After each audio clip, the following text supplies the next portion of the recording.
As I always say, when you're watching a good series, it feels like 5 minutes, and that's exactly what this episode of 86 felt like. It is the biggest curse. It is the absolute greatest curse that any good series has, because when you're sitting down and watching something, time just flies on by, and you feel like, you just started and it already comes to a close, and you're like, really? That's it? And then you gotta wait an entire week, and it's just like, the wait absolutely sucks, because I love 86, and this episode was just so good for so many different reasons, because it gives so much development for our cast of characters and getting to actually see kind of what they're going through after everything is settled down.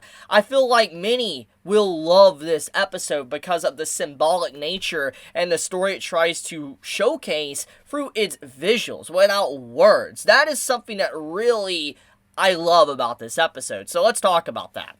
So one of the big things that I love about the medium of anime and manga in general is how a story can be told without words. That is probably the most thought-provoking stuff that can happen in literature, is when a story can convey through its art what a character is feeling, through either character expression, or just the overall actions, or scenery behind them. Stuff like that is what really hits you and makes you really learn more about the characters, how they think, how they feel, and what they might do next in their journey for their life. And so, the biggest representation of just getting to showcase what the characters are feeling or thinking without words is definitely the scene where Kurena looks at the mirror, she sees her old walking coffin itself, turns around, and it's just this old different version of it that this new republic actually has. So when you look at just everything going on in this episode, you get to see characters that have PTSD.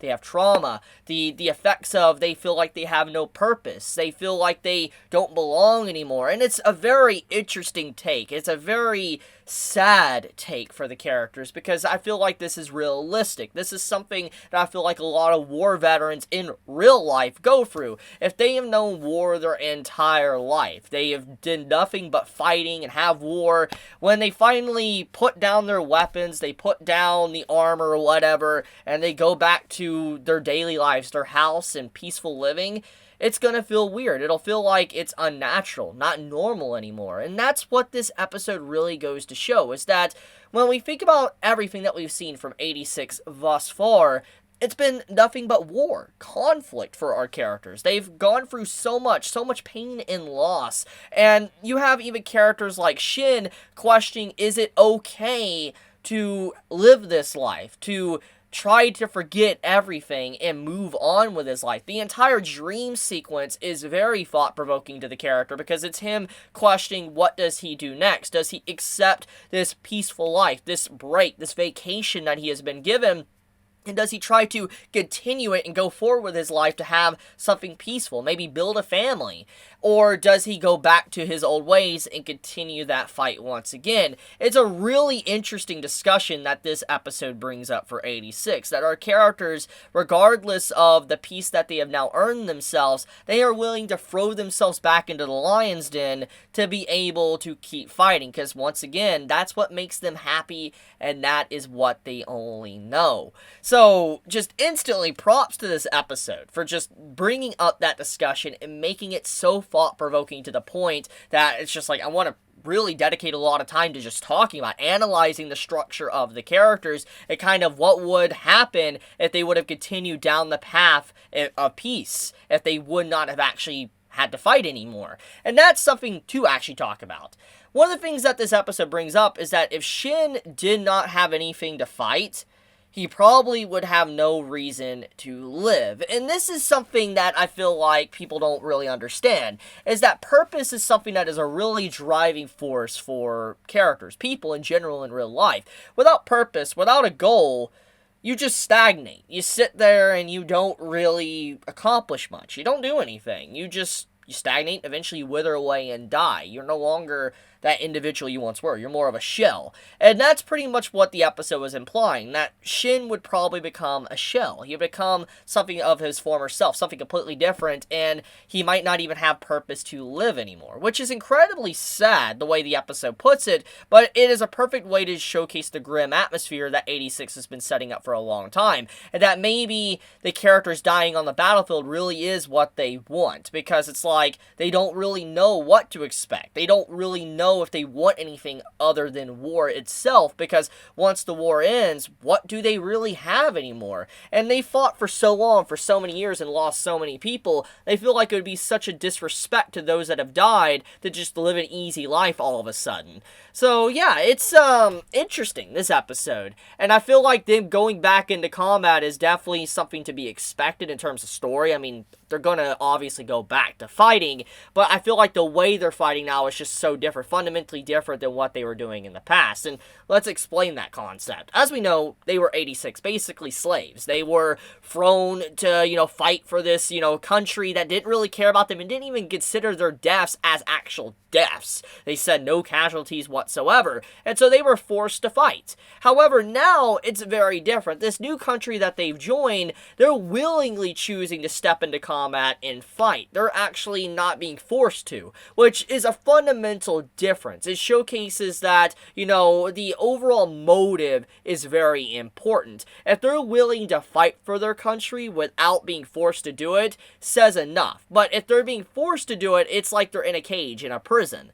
So I feel like it's a really good way to depict that, the values and how different it can be for individuals depending on the circumstances. And another thing too I want to mention is I also like the maturity of the characters when it came to the Empress's reveal in this episode. When she revealed to all the 86, Shin and all of them in the room, she's like, I'm the Empress, the one that kind of sent the Legion to attack everyone, all the countries, and attack the world. They completely shoot her down. They're like, no, look, you're only 10 years old. How old were you 10 years ago or whatever? And, they basically imply, like, it's not your fault.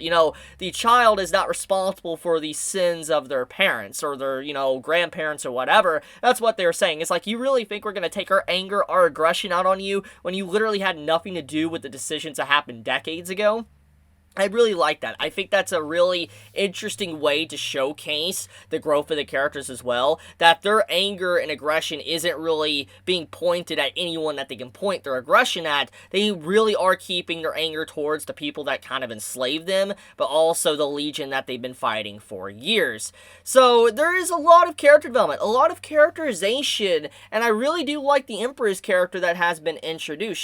She's cute and also very intelligent. At first I thought she's going to be maybe a character just to be like a moe blob, cute little sister character, but now when you look at the entire situation, it's kind of like the reverse of what happened in the first half of 86. Think about it. Shin, his entire objective was to, kind of bring back his brother, his big brother, and stop him, get rid of him, because, he was captured by the Legion, and he was the little sibling always chasing after his older brother. But now, in this second half, Shin is the older brother and trying to look after his younger sibling or siblings and trying to make sure that they can live in peace and be happy. I think that it's a good mix-up. The story has definitely matured a lot, and it hasn't shifted enough to where it's no longer the same story, but it's keeping similar themes and mixing it around to show the growth of the characters. So, I'm loving this second half. I'm actually really loving this second half even more than the first half of 86, and I feel like it's just going to continuously get better and better,